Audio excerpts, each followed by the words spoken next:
Hello दोस्तों, आप सभी को नमस्कार। स्वागत है मेरे यूट्यूब चैनल लूसेंट लॉजिम में। दोस्तों, आज हम बात करेंगे बिहार बोर्ड 10th के मोस्ट इम्पोर्टेंट वीवीआई क्वेश्चन में। तो बिना देर के चले वीडियो के स्टार्ट करते हैं। दोस्तों, हम लोग का पहला क्वेश्चन है, एक अवतल दर्पण की वक्रता त्रिज्या 40 सेंटीमीटर है तो उसकी फोकस दूरी होगी। फिर से दोहरा रहे हैं दोस्तों, एक अवतल दर्पण की वक्रता त्रिज्या 40 सेंटीमीटर है तो उसकी फोकस दूरी होगी। इसका आंसर है दोस्तों 20 सेंटीमीटर। दूसरा क्वेश्चन है दोस्तों, वायु की चाल निर्वात की अपेक्षा होती है।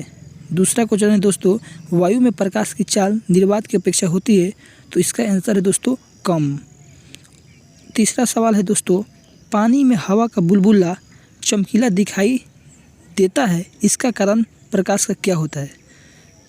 तो इसका कारण होता है दोस्तों परावर्तन। चौथा हम लोग का क्वेश्चन है, किसी गोलीय दर्पण तथा किसी गोलीय लेंस के दोनों की फोकस दूरी -15 सेंटीमीटर है तो दर्पण तथा लेंस संभव है। तो इसका आंसर होगा दोस्तों दोनों अवतल लेंस है।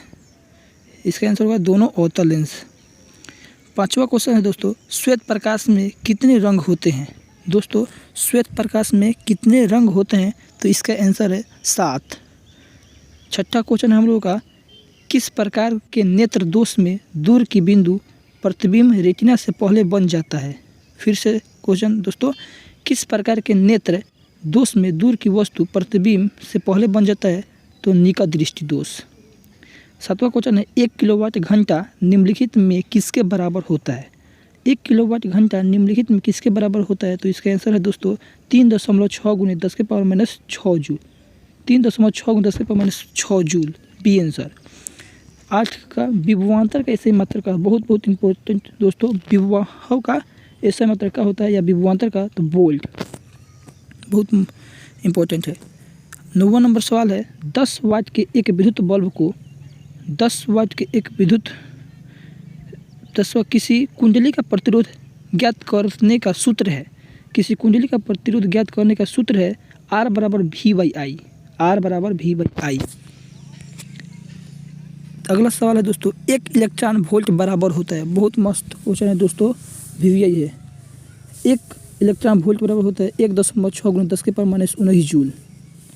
चुंबकीय फ्लक्स का ऐसा ही मात्रक दोस्तों, चुंबकीय फ्लक्स का ऐसा ही मात्रक वेबर होता है। अगला सवाल है दोस्तों, घरेलू विद्युत आपूर्ति करने वाले एसी की आवृत्ति होती है 50 हर्ट्ज। दोस्तों, आप इस सभी को अच्छे से तैयारी कीजिएगा, बहुत परीक्षा की दृष्टि से महत्वपूर्ण है। अगला सवाल है, इनमें से कौन जैव मात्रा ऊर्जा स्रोत का उदाहरण नहीं है? तो नाभिकीय ऊर्जा। ये सब दोस्तों पिछले से लिया गया है। निम्नलिखित में से कौन नवीकरणीय ऊर्जा स्रोत का उदाहरण है? तो बायो संयंत्र। निम्नलिखित में कौन नवीकरणीय स्रोत का उदाहरण है? तो बायो संयंत्र। बहुत इंपॉर्टेंट। निम्नलिखित पदार्थों में कौन चालक है? दोस्तों, निम्नलिखित पदार्थों में कौन चालक है? तो इसका आंसर होगा एल्यूमिनियम। 10वां है, एक तार को खींचकर उसकी लंबाई दुगुनी कर दिया जाता है तो उसका प्रतिरोध कितना हो जाएगा? बहुत मोस्ट क्वेश्चन है दोस्तों। एक तार को खींचकर उसकी लंबाई दुगुनी करने पर उसका प्रतिरोध हो जाएगा दुगुना। इसका आंसर दुगुना।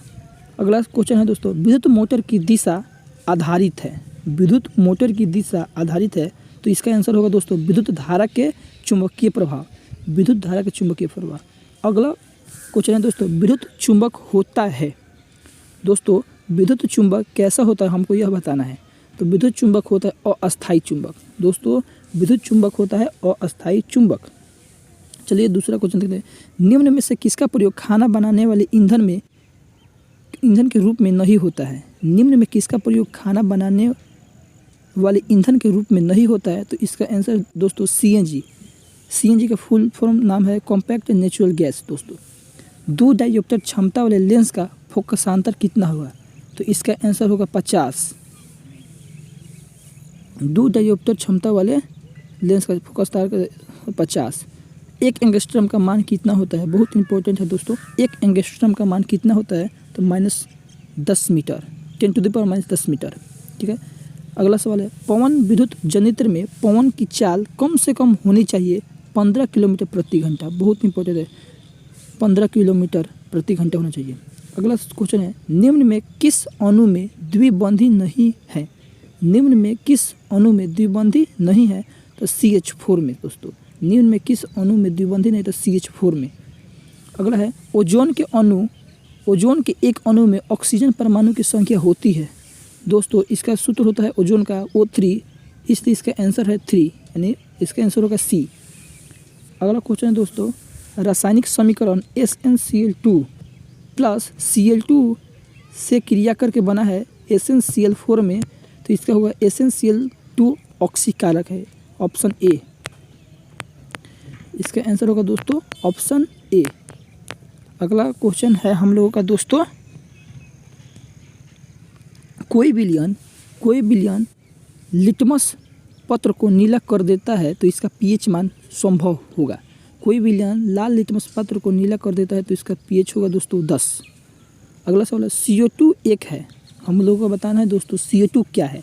तो CO2 दोस्तों एक अम्लीय है। खाने वाले सोडा का सूत्र क्या होता है? दोस्तों बहुत बार पूछा गया है ये सवाल। खाने वाला सोडा का सूत्र क्या होता है? तो Na2CO3 × 10H2। याद कर लीजिएगा दोस्तों। निम्न में कौन धातु है? तो Fe यानी लोहा दोस्तों धातु है। अगला सवाल, सोडियम जल से अभिक्रिया कर देता है। दोस्तों हम लोगों को बताना है सोडियम जल से अभिक्रिया कर क्या बनाता है? तो H2 बनाता है दोस्तों, H2। क्राइलाइट अयस्क है, बहुत इंपॉर्टेंट है दोस्तों। क्राइलाइट किसका अयस्क है? तो एल्युमिनियम का दोस्तों क्राइलाइट है। एल्केन का सूत्र क्या होता है? तो दोस्तों एल्केन का सूत्र CnH2n+2 होता है। दोस्तों एल्केन का सूत्र CnH2n+2 होता है। आगे बढ़िए, मेथेन के दहन से प्राप्त होता है। दोस्तों हम लोगों को बताना है मेथेन के दहन से क्या प्राप्त होता है? तो इसका आंसर होगा दोस्तों CO2। मेथेन के दहन से CO2 प्राप्त होता है। अगला बढ़िए, मेंडलीफ के अनुसार तत्वों के अणु आवर्त फलन होते हैं। दोस्तों मेंडलीफ के अनुसार तत्वों के गुण आवर्त फलन होते हैं परमाणु भार के, बहुत इंपॉर्टेंट है दोस्तों। अगला सवाल है, निम्न में से किसकी परमाणु त्रिज्या सर्वाधिक है? निम्न में किसकी परमाणु त्रिज्या सर्वाधिक है? तो Rb की। आगे बढ़िए, सिल्वर क्लोराइड AgCl का रंग क्या होता है? दोस्तों सिल्वर क्लोराइड AgCl का रंग क्या होता है? तो हरा होता है। उदासीन जल का pH कितना होता है? तो दोस्तों ये हमेशा 7 के बराबर होगा। अगर अम्ल होगा तो 7 से कम, क्षार होगा तो 7 से ज़्यादा, अगर उदासीन होगा तो 7 के बराबर होगा दोस्तों। बहुत इंपॉर्टेंट है तीनों क्वेश्चन। अगला चलिए आगे बढ़ते हैं, निम्नलिखित में से कौन सा एरोमेटिक हाइड्रोकार्बन है? निम्नलिखित में कौन सा एरोमेटिक हाइड्रोकार्बन है? तो दोस्तों इसका आंसर होगा C6H6। चलिए आगे बढ़ते हैं, 1 जूल का मान होता है 0.24 कैलोरी, यानी 0.24 कैलोरी। चलिए आगे बढ़े, कवक में पोषण की कौन सी विधि है? तो इसे मृतजीवी। कवक में पोषण कौन सी विधि है? तो मृतजीवी। चलिए आगे बढ़ते हैं, लार ग्रंथि से स्रावित होने वाले एंजाइम है लाइपेज। दोस्तों